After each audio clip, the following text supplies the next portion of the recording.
to create, which the name's already on there. It was basically a yes or no kind of thing. And so this list got out, and people may have been killed over it or tortured. In July 2015, the American military began passing information through me via channeling, aka forced speech, psychoelectric weapons, to other American military. The way that I knew that it was true was because people were chasing me on the streets and trying to kidnap me. At the time, in July 2015, I didn't know anything about psychoelectric weapons, or even that that kind of technology existed, or that they could do that kind of thing to a person.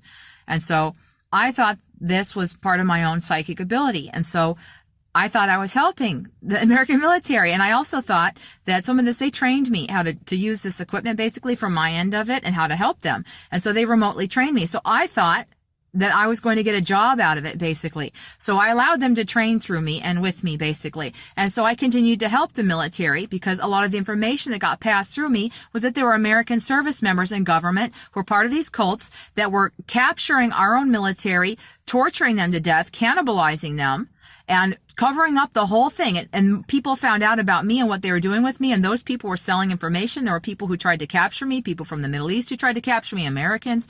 I mean, it's a long, crazy story, and it's very upsetting. So in July 2015, when this information began being passed through me, every time I would leave the house, people started following me down the street, and they would come out like of doorways. It would come out like, first it was like every 50 feet, then every like 10 feet in certain places. And so because this information was being passed through me about people who were cult members in military and government, I had when I get a sense that these were bad people attacking me or following me, I knew that this hand signal means Illuminati. And so I started marking those people. And where they were, I was under watch and they were under watch. So I marked them. So what they did as a response to that is that they hired civilians to come gang stalk me instead of having federal agents and military around me, because they didn't want those people to be identified as that. So that's kind of how some of this started. But basically, I marked a lot of people, and they got pissed off about it. I had people comment to me in the streets like, wow, that's really ballsy, and things like that. People who are civilians said that kind of thing to me. But if you don't like it, you shouldn't chase people. So I know that a lot of you don't believe me about my story, and that's okay. You don't need to watch it. So there are a lot of people who are creating a disinformation campaign against me and against my story because they do not want this information being released.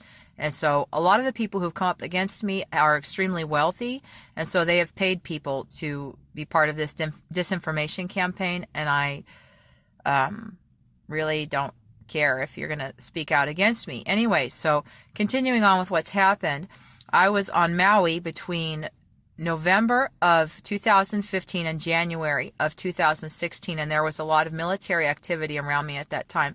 I would like the U.S. military to investigate who was in Hawaii at that time, who were military, who may have died or disappeared, even if supposedly it was natural causes or they committed suicide. I believe there may be some missing service members.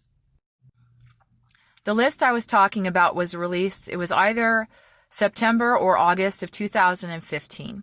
And I believe that government and military personnel had access to this list, and that they were trying to kill off people who knew about the list.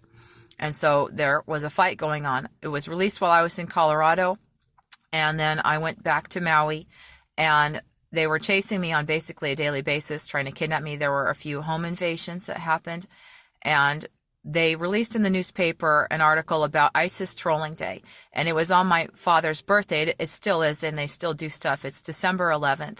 And so that day they broke into my house. They left a giant turd in my toilet. They put semen in all of my soaps and shampoos. They urinated in my dish soap, and they put what looked like feces in my vitamins.